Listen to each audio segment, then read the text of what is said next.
Welcome to the Planner Pals podcast, a podcast hosted by two true Planner Pals. My name is Mark, and I go by Mark Your Pages. And I'm Jess or Jashikarin, and I'm very excited to get into this episode because creativity and planning is something that has always been part of my planning system. Exactly, it's a match made in heaven, a perfect pairing. So today we're going to be exploring our creative journey, what it means to be creative through your planning, and everything that kind of goes around that. I mean, everything that we can fit into a nicely packaged episode that isn't 17 hours long. But before we get into that, thank you so much for giving us your ideas about where you get inspiration from our last episode. It was really nice to hear about the creators that you're following, the different spaces and sources that you use, the ones that were the same as ours, and the ones that were a little bit different. Yeah, the comment section definitely came through on this one. I wrote down so many new creators that I can't wait to check out. We were talking about having other planners outside of bullet journaling and how they're planning and what they're doing. So I've got my list. I'm excited for my research as we get into this week, and specifically this topic, because I feel like there's a stigma around creative planning. I don't know how it looks in other communities. I guess I'll speak directly from the bullet journal community, where the thought is that if you are creative planning, you are not bullet journaling. We've all been in those arguments on the online spaces where people are like, you took too many colors on that page, therefore you're not a bullet journaler. And then having to somehow, in some reason, I don't know why, feel as if we have to defend ourselves for how we like to keep our planners. But today we're really going to focus in on, well, what is creative planning? And does it have to strictly just be artsy, or can you find ways to bring creative planning into a functional space as well?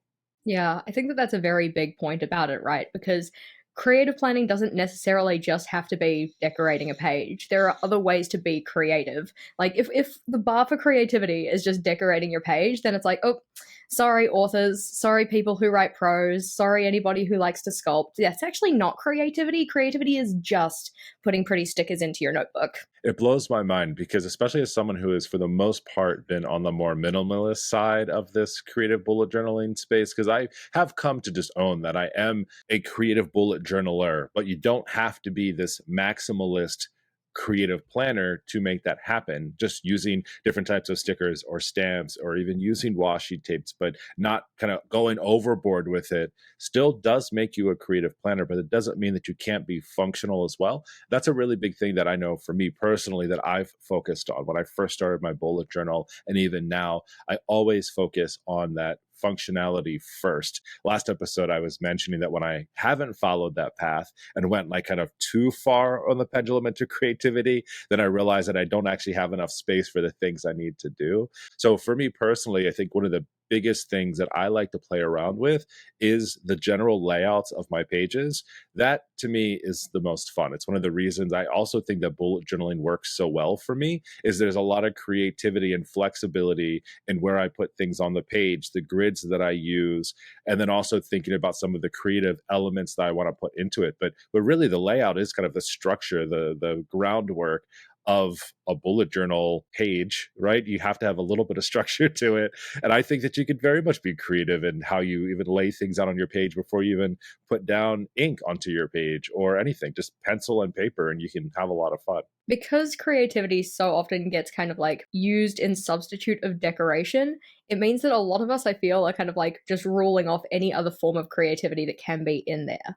Because, like you said, the structure, the layout, where you're placing your boxes, what boxes you're using, all of that kind of stuff is also creativity. It's like if I try and design a weekly log that's going to suit my needs and suit my lifestyle and whatnot, the sections that I include in there, I'm having to do some creative thinking about well, what do I need to plan for and how can I realize that in my journal? Do I need a weather tracker? No, I don't leave the house. Do I need a water tracker? Probably should include one. Do need to hydrate. But the things that I need in there and the ways that I'm kind of problem solving those, the creativity I'm bringing to that problem solving is going to be different compared to other people's. What other types of creativity have you seen in the planosphere that aren't specifically decorating the planner? So one of the big things I talked about, some of my favorite inspirational creators last week, is just using black pens, markers on a page. And I think most people always think creativity equals color, but I think it doesn't have to. And I really appreciate just the monochromatic look of just white paper and a black pen. And I think that you can do a lot there. Something that I've learned a lot from the community that I like to replicate a lot has to do with like utilizing patterns and shapes. I talked last week about really loving hexagons. I don't know what it is about that shape, Jess, that just like makes me very excited. It's like not as boring as a square or a circle, but it's also like not some like crazy wild thing, and it fits nicely onto a page. It's very nice. I like it a lot. So seeing other people utilize shapes and patterns also is a way to express that, and it doesn't have to be a lot. You can put like a small hexagon and fill that with some line patterns, and suddenly you've got a little bit of visual interest on your page versus just, you writing in your handwriting. Yeah, for sure. And I think about it in terms of like with the hexagons in particular. I love a hexagon. It's very tessellatable shape. You don't need any Mhm. other shapes and can tessellate by itself. Go hexagons. So hard to draw though. I need a stencil anytime I try to draw one because otherwise it ends up like a squashed gemstone diamond looking shape and it's just not quite the vibe. 100%. Yeah, and I think also the fact that having been a chemistry teacher and such, there's a lot of hexagons in that too. So very much a love. When you put over the little picture of the Redken bottle with the little molecules, I'm just like, oh, so cute. Look at the little molecules. I completely understand why you use that as a design element. But thinking about hexagons in particular, I know that one of the things that I've used in my journal previously has been a hexagonal tracker. So it's effectively just taking your regular like vertical column one where each of the rows is a day of the week and each of the columns is a habit, and then turning it into a different shape. It's like the function is still exactly the same. It's literally color in a little box every time you did something for each day of the month, but the shape of it is different, and that is a form of creativity. It's like still the same thing, just looks a little bit special. Yeah, and last episode we did talk a lot about problem solving in our bullet journal or our planners as being a way to think about your creativity or like how you're inspiring yourself to do more. There was a creator years ago, and I forget his name because he hasn't posted in a long time, but he had something called a hexadex. And if you're watching on YouTube, I'll pop this up on the screen so you can see it. But essentially, it took two hexagons and stacked them on top of each other. It actually looked very similar to like that old Stussy symbol from that you might have drawn back in the day. Yeah. But the way that you utilize that and the way he utilized that was for time tracking throughout the day. And so you would kind of use each one of those points as hours throughout the day and then fill them in with shapes and colors.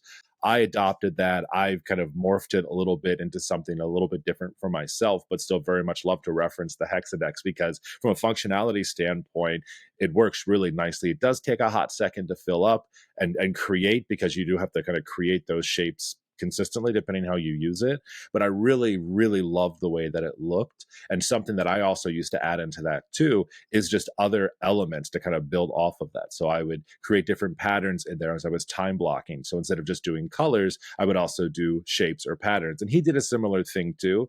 And then I went even further with it. For a while, I was like big on watercoloring inside of my bullet journal. And so I would do like these watercolor drop shadows around the hexadexes. And it just looked really, really cool. To me, it was still functional. It still functioned for time tracking and time blocking. But like adding the extra elements to it, though, made it really just look beautiful. I have some amazing collection pages that I will flip back through my bullet journal and be like, remember when, Mark, you were so much more creative and you were just in this exploration phase of your bullet journal? And like, you need to get back there. But there's a lot of really cool things you can do to add on to a functional piece, utilizing those shapes, or even different types of graphs too. Like you said, a sleep tracker. That's one thing I love is like infographic type looks. So you use a bar graph or a pie chart or whatever you kind of need and just explore with it. There's so many options to take basic information and make it look really cool. Yeah, I like your point about, looking back on our previous journals and we're like, oh, I used to be so creative and such. And I was thinking about this mindset that I've now found myself in the lead up to this episode. And I'm just like,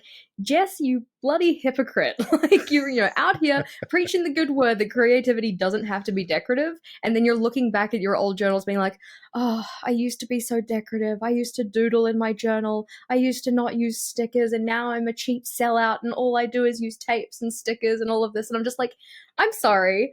It's like anytime we have that mindset of like, oh, you're allowed to be a learner. You're allowed to, take some time to struggle through things and your first work's going to suck, but not mine. I have to be perfect from the get-go. It's very much one of those. It's like, I'm going to be, pour a lot of grace on everybody else. Everybody else is allowed to take their time with things, but I have to be 100% out the gate. Otherwise I'm a failure. We've all been there where you feel like that, especially when we're sharing stuff online.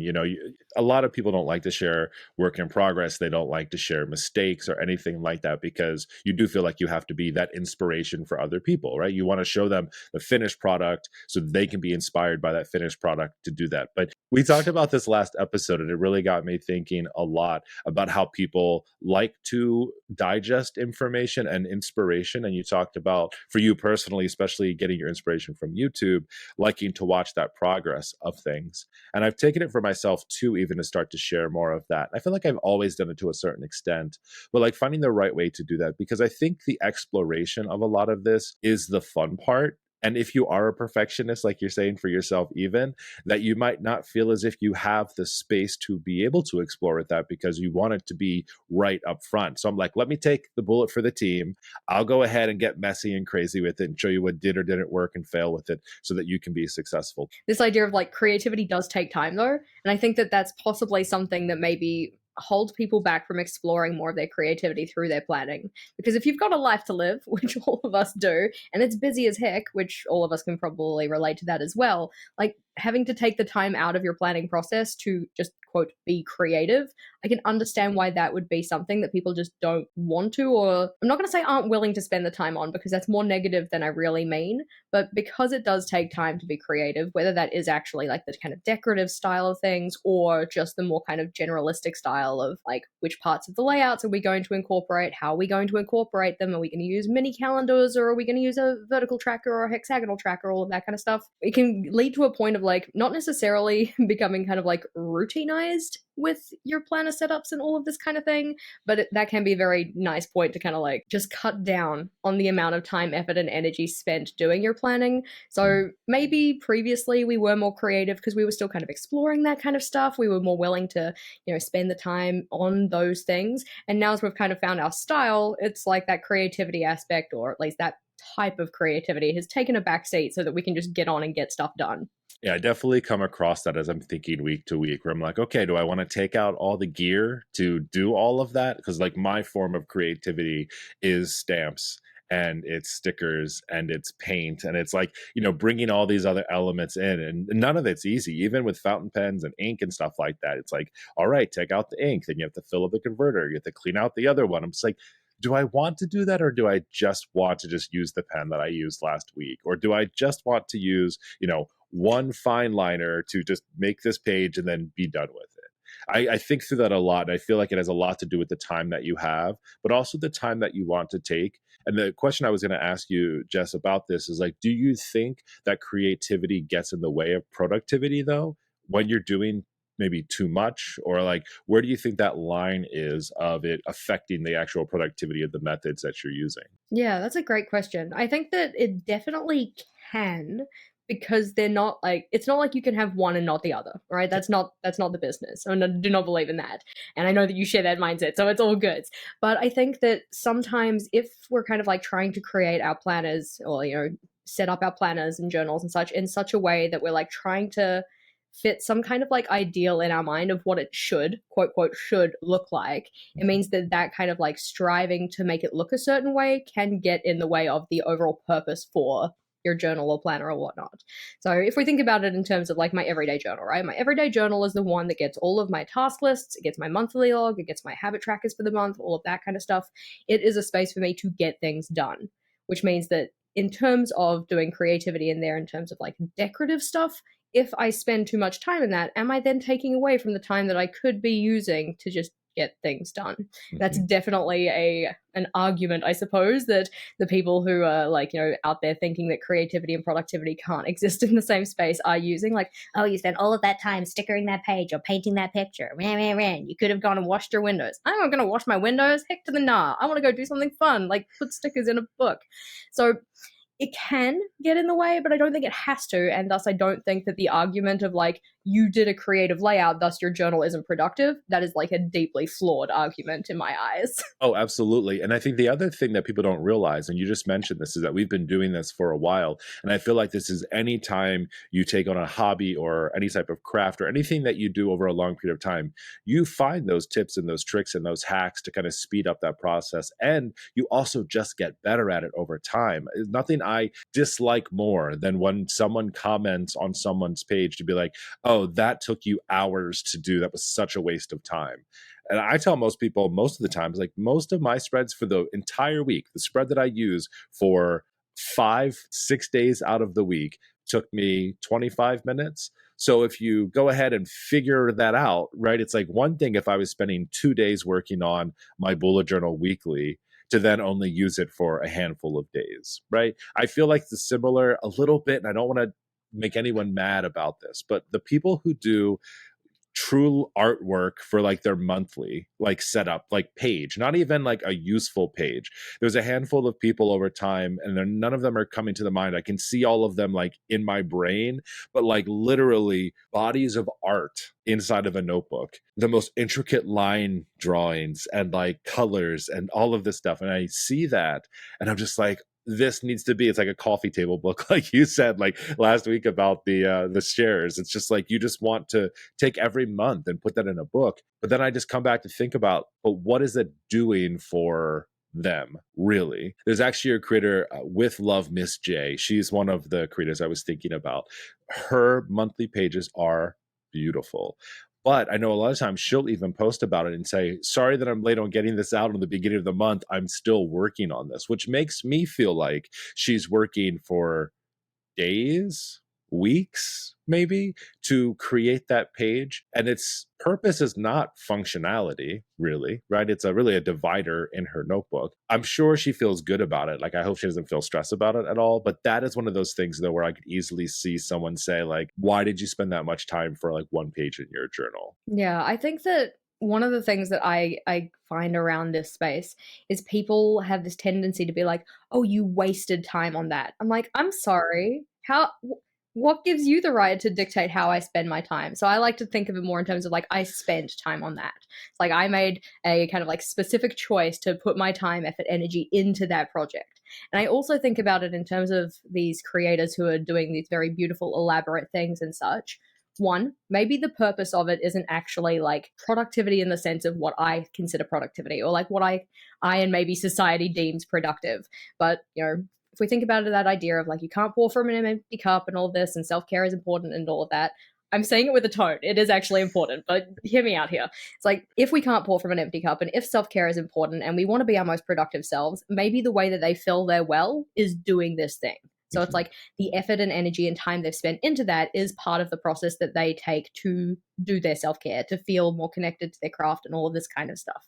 So it's like, just because it doesn't necessarily fit with what I would deem productive or deem a productive way of spending my time, doesn't mean it's not like productive and helping them for how they're spending their time and being their most productive self and taking care of themselves and that kind of stuff. I also think about it in terms of like me, the novice, the one who can't paint or watercolor or really draw. I know I can kind of draw, but guys, it takes a hot minute. I'm not a drawer. We're going to get to another point as well, because I was about to say I'm not an artist. Oh my gosh, so many points in this video. But by coming at this kind of like inspiration pictures and stuff that we see online and with Love Miss J, oh my god, gorgeous work. And I know how long that would take me because I do not have the current skill set. Like, it's not within my wheelhouse to be able to do that. So I look at this being like, oh my god, that would have taken like 3 weeks to draw. Where for her, it probably only takes like 2 weeks or maybe less or whatnot. I know, for instance, Isabel Hoops, she was one who used to do a lot of kind of like very artistic styled stuff in her journal. She's literally an art teacher, guys. Like, that is her job. So the amount of time she's going to spend doing that is going to be significantly less than the amount of time it would take me to do the same thing.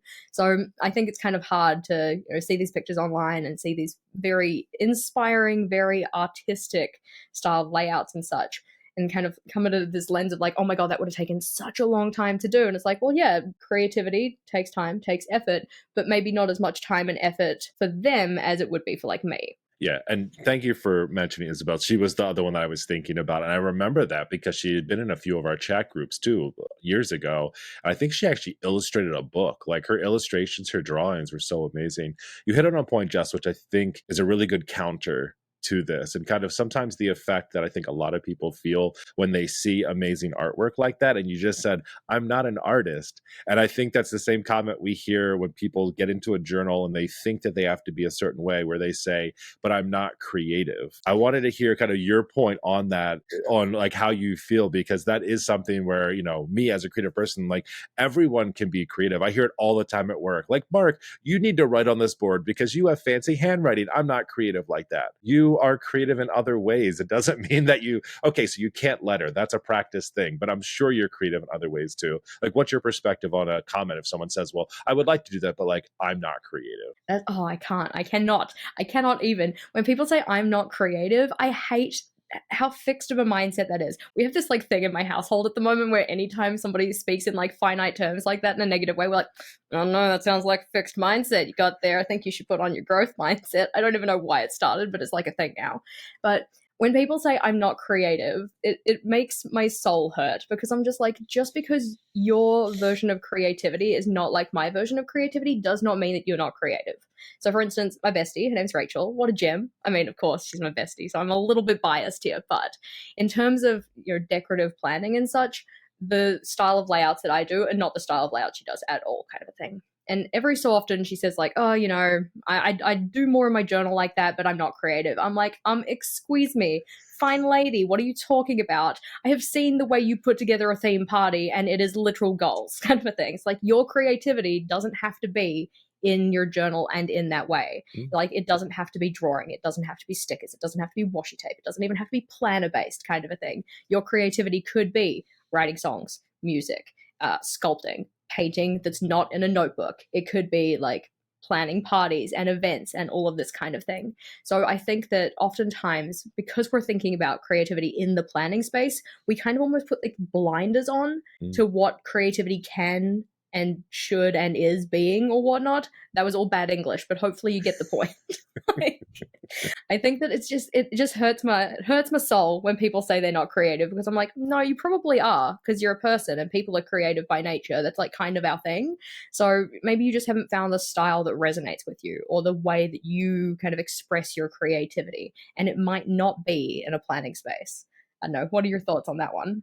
I'm the same way. I don't like when someone says I'm not creative. I just always say, but you are. You just haven't found what you like to do just yet. I think we try to mimic other people's styles and we don't succeed. That's the immediate thing, that fixed mindset. Well, I can't draw like Isabella does. I'm not creative. No, I'm not an illustrator. I can't draw realistic anything. There was someone else, oh gosh, years ago. I cannot think of her name, but again, I can see all of her spreads. She used to do a lot with colored pencils all the time and literal, like photorealistic in her journal, right? I could probably learn eventually how to do that, but it just wasn't my style. It didn't really resonate with me, and I was totally okay with that.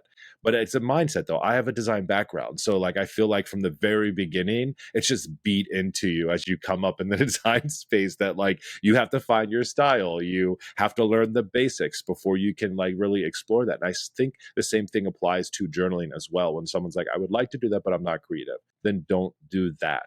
Start where you do feel comfortable. If you even want to be creative in your planner, I think that's the other thing we have to like shout from the mountaintops is that you don't have to do anything overly stylistic in there if you don't want to. Some of my favorite graphic design is just letter forms, honestly. And that is an art within itself, proportions and size and shapes and all those great things.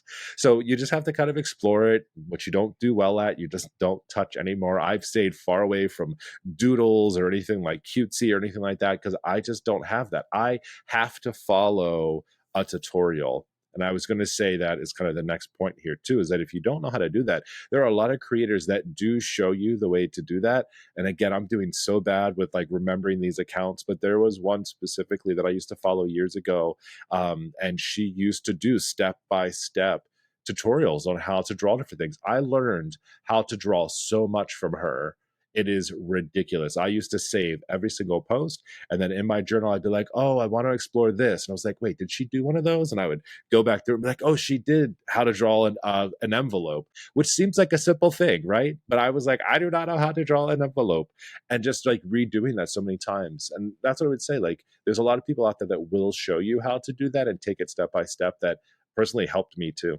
I love you're like, oh, I don't doodle. Like, you literally hosted a doodle challenge. Why are you gaslighting the Planner Pals? Because I'm not good at it. That's exactly why I would do that. I was doing that with Nicole from Plans to Blossom, who, again, that account does show you step by step how to doodle. Don't want to forget about her at all there.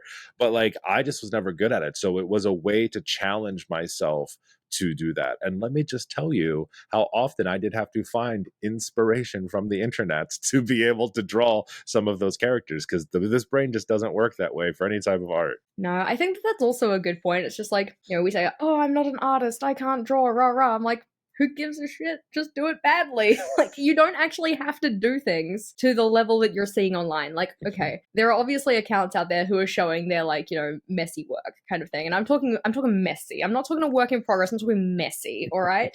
One account in particular that, okay, now as I've said that, now I feel like I'm throwing this person under the bus. I'm not. Their work's It's actually okay. really great. So let's just, like, cut that and pretend that we're not just cutting things, but still.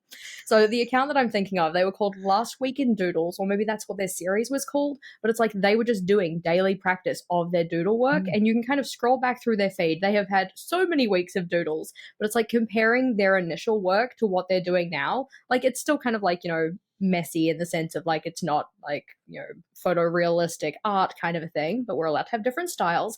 It still looks good, all right? Like, otherwise I wouldn't bring them up. It still looks good. But if you scroll back to the start of their feed and see like how their style has developed over time and such, just like, doing their reps, doing this every week, drawing their 3 to 5 doodles a week or whatever it is that they've got, like, you get better at things.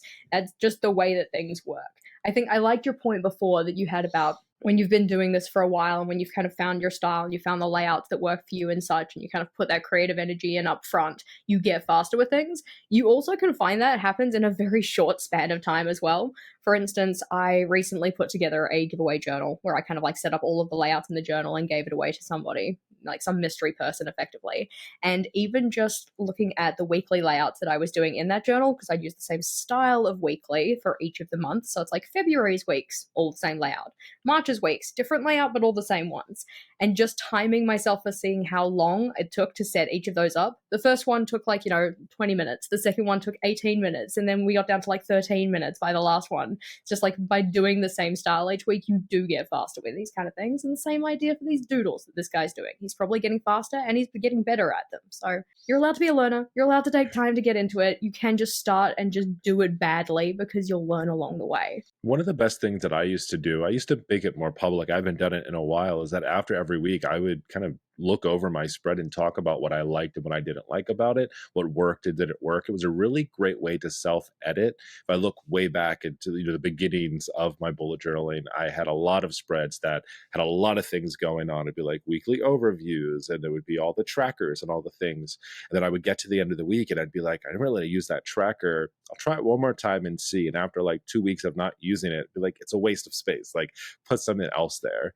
I would also take a look and say like, well, what worked and didn't work with the grids and the layouts even of the page. Like, not give myself enough space for task and notes, but gave too much space to like the daily overviews. And I would just take a moment and look through it and really kind of critique myself in a way to then take a look at next week and then make it better. So I would even say for those who are just getting started or not even incorporating a lot of other elements in there, that is also creativity and just thinking about how things are laid out and how they could work better. It's an art. It is definitely a skill. It's like people who like decorate your home and talk about the way things are facing and what colors and patterns go together, right? That is a skill, that is a trained thing. You can learn that. You also have to have the interest in it as well. But just taking that time and really thinking through it, I think also can make you a better person in how you're planning and utilizing your spaces. And again, effectively, you're being creative, just not with like a super ultra visual way necessarily. Yeah, I think that this is going to be the hill that I die on in terms of creativity. Like, it doesn't have to be decorative. And I like that the examples you gave there were all very much like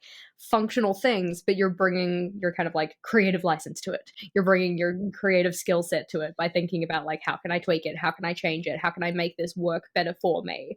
Because that's very much something that I'm pretty much constantly looking for in my journal. The constant question is like, how can we do this better so that it like fits the purpose better, not so that it kind of like meets somebody's bar or expectation for what a decorative journal should look like. I'm very curious as we think about our own creative journals and creative journeys, really more than, well, journeys in journals is really how it's been.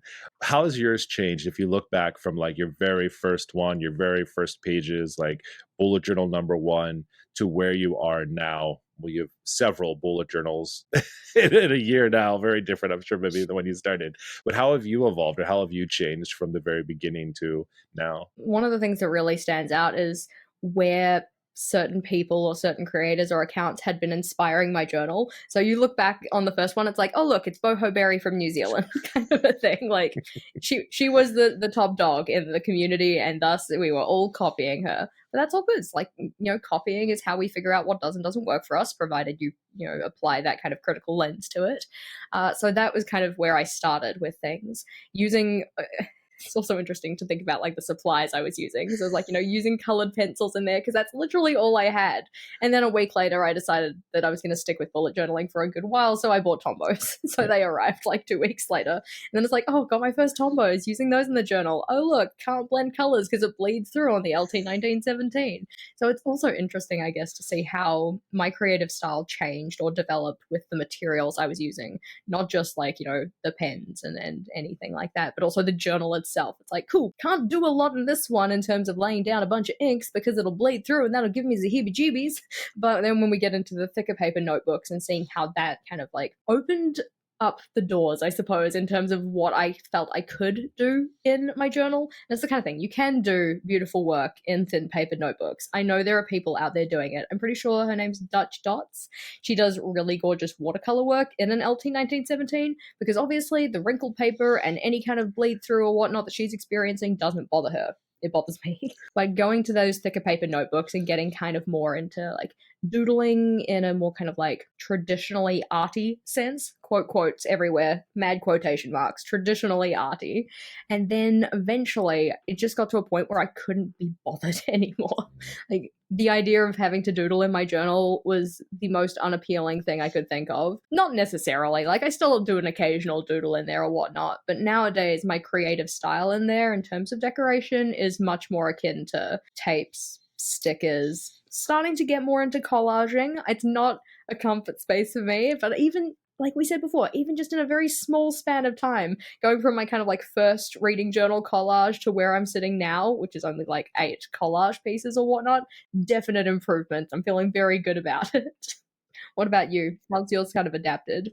I mean, if I think all the way back, I mean, I started my bullet journal journey with one notebook and one pen, just a waterproof, I think it was a Micron pen, one of those type of fine liner pens. And that is really all I used for a good bit, because I was figuring out how I was bullet journaling, what it really meant, how I was going to do it, how it worked inside of my life. And being a creative person, again, as with that design background, always being artistic and using different mediums, I started to experiment a little bit more. I probably did the same thing as you. I saw everyone using Tombos and I thought, well, of course I need brush pens. But then I realized like I don't do like brush lettering with Tombos. So then I started to find different ways to use them. So just doing colored drop shadows, or, filling around some of the fonts I was doing, or things like that. I think one of the coolest things I ever learned with Tombos is, because they're water based, is that you can basically watercolor with them. So being able to take those markers and like use like a piece of plastic and then adding some water to it, I think was the first time that I watercolored in my journal, because I was like, well, if I can draw with these markers, I feel like I can add a little bit more liquidy stuff to it. Maybe we'll see. But over time, it was just finding new ways to do that. I think from a creativity standpoint, not necessarily a material standpoint, I was all about collection pages, because I felt like that's all we saw online. So like one of my very first like themed collection pages was like all the upcoming movies and TV shows for the year. So it was just like each month it was like what movies are coming out, what TV shows are on that I'm interested in. It ended up being a very helpful spread in the long run, but I spent hours working on that because not only did it have to be like popcorn, TV, movie themed, then I had to do all the research as well to figure out like how it got filled up. I spent a lot of time exploring layouts and thinking about how I was organizing my information on the page. And there was definitely some wins and some losses when it came to that. And then I honestly feel like anytime I tried to add doodles in there, it always went the opposite way. I think episodes ago I shared about the fails where I tried to draw the cacti spread and they ended up looking like penises instead of cactuses. That's a good example where I was like, Mark, stay away from that doodling style. That is not you. And then over time, I started to uncover something that I think really made a really big difference to me, which was utilizing doodles and utilizing creativity, but incorporating that into the functionality of my page. I just created one for myself this week where I used stickers inside of there. I'm not like a big sticker person necessarily because I don't just kind of put them willy nilly, but I use them with my headers. So it'll be like the sticker or whatever, and then I'll write Monday next to it. And then the box where I write all my information or when I write task or notes and including it there. If you've seen any of my bullet journal setups or reels, you'll see that's how I utilize stamps and stickers and that creativity in there. Is like I want to include it, but I don't want it to take away from the functionality of my page. And so over time, as I've edited them down more and more, what's working, what's not working, what do I need, they definitely have changed. I just the other day I was looking through an old journal and I was just trying to get inspired by something. I wasn't really feeling it in my new one, and I was just looking through the page and I was like, Mark, did you even have a job? Because now I fill my pages with so many notes and tasks throughout the week. At that point in my life, and that's also why I love looking back on journals, I could fit, my task for the week inside of like a 20 by like 8 box like rectangle. I couldn't do that now if I tried to. It's just so funny how even like time has changed the needs of the journals as well for me. So I think I've just really become comfortable with it. I found a love for stamps and things like that, which also add a lot of fun but functionality into it because you can buy functional stamps to include and it looks nice.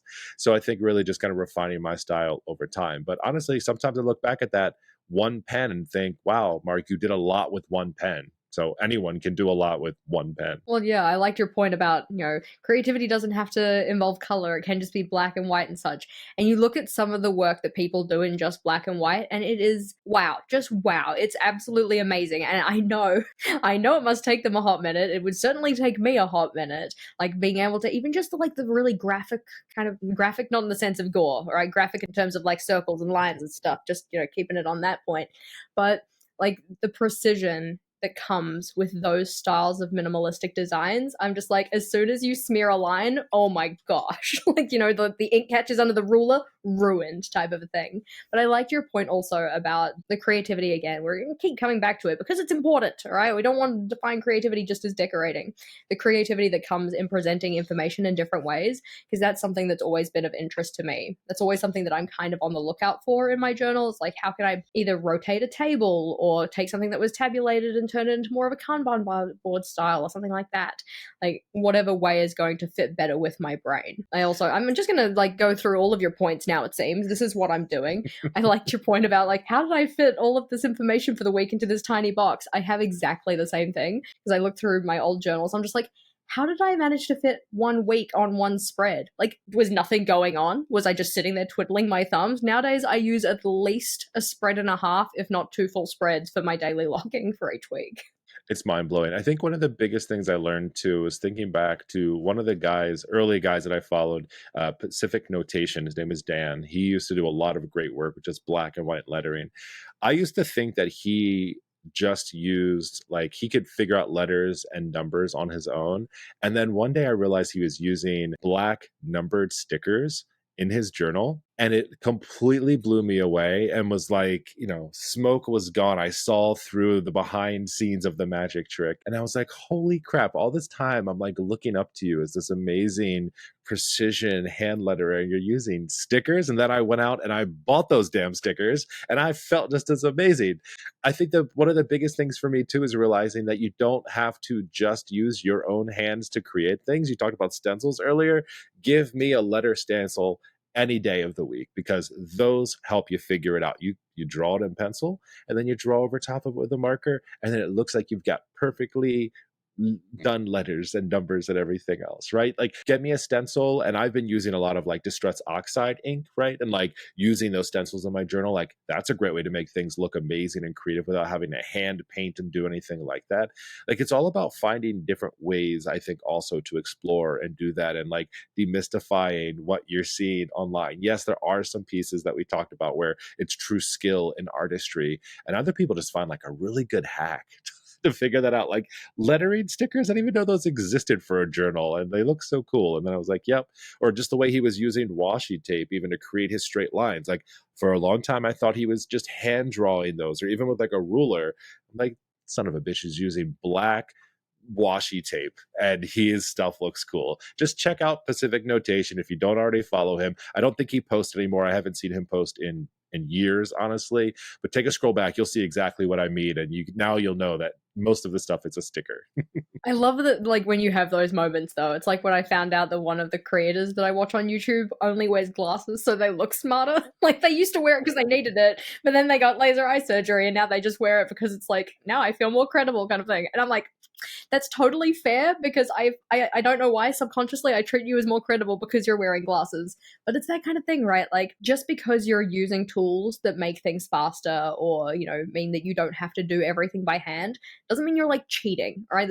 You're not cheating if you're using stickers or stamps or stencils or whatnot to do that kind of creative element in your journal. You're just making the most of the resources available to you.